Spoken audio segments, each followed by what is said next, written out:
एक तोते की भक्ति। बहुत पहले गोदावरी नदी के किनारे नलिनी नाम का एक जंगल था। उसमें बहुत सारे पक्षी खुशी से जीने लगे। उसी जंगल में एक तोता रहती थी। तोते को बचपन से ही श्री राम जी बहुत पसंद थे। वो खुद एक पत्थर पर सीता और राम जी के मूर्तियां बनाकर एक पेड़ के नीचे रख के पूजा करने लगी। तोते को राम जी से बहुत लगाव है। वो हर रोज सुबह सीता और राम जी के सामने खाने के पदार्थ रखने के बाद ही वो खाती थी। तोते की भक्ति को देखकर जंगल में रहे बाकी पक्षी बहुत खुश होते थे। एक दिन उस जंगल में बहुत जोरों की बारिश हो रही थी। उस बारिश से जंगल में रहे सारे पक्षी अपने अपने घर चले जाते हैं, पर तोता सीता और राम जी के मूर्तियों को उसके पंखों से छुपा के सीता और राम जी को भीगने नहीं देती। ये सब देखकर कबूतर तोते के पास जाती है। तोता, बारिश में भीगना ठीक नहीं है। इस थोड़े से बारिश में राम जी को कुछ नहीं होगा, तू घर जा। ऐसे समझाकर तोते को घर भेज देती है। तोता घर जाकर घर से बारिश में भीग रहे राम जी को देखती रहती है। तब तोता मन में ऐसे सोचने लगी, मेरे राम जी, ऐसे बारिश में भीगने से मैं घर में कैसे रह सकती हूँ। मेरे राम जी को घर नहीं है। मेरे राम जी को मंदिर बनाने तक मैं भी मेरे राम जी के जैसे पेड़ के नीचे ही रहूंगी। आने वाले श्री राम नवमी के दिन तक मंदिर बना के उस मंदिर में मेरे सीता और राम जी का विवाह करूंगी। ऐसे सोचती है, पर तोता जानती है कि मंदिर बनाने के लिए उसके पास पैसे नहीं हैं। वो बहुत कोशिश करके मंदिर के लिए जरूरत चीजों को इकट्ठा करने लगी। ऐसे करने से मंदिर बनाने के लिए बहुत साल लग जाएंगे। आने वाले श्री राम नवमी तक मंदिर बनाना नामुमकिन है। एक काम करती हूँ, गांव-गांव घूमकर मंदिर के लिए चंदे पूछूंगी।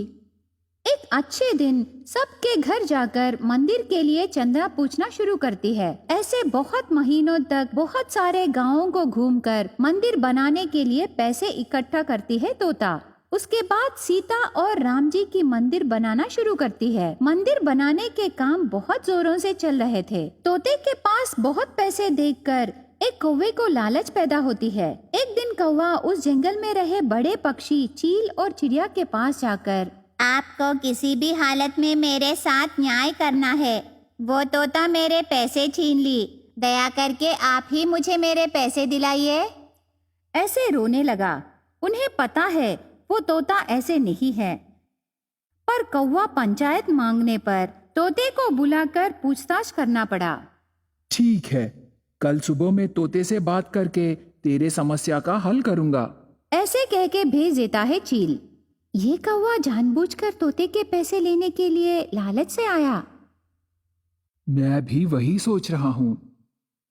तो इस कौवे को जरूर सबक सिखाना है। उसके बाद दोनों वहां से चले जाते हैं। अगले दिन चील और चिड़िया के उपस्थिति में कौवा और तोता खड़े रहते हैं। तोता, ये कहता है कि तुम इसके पैसे बलपूर्वक खींच ली, क्या ये सच है?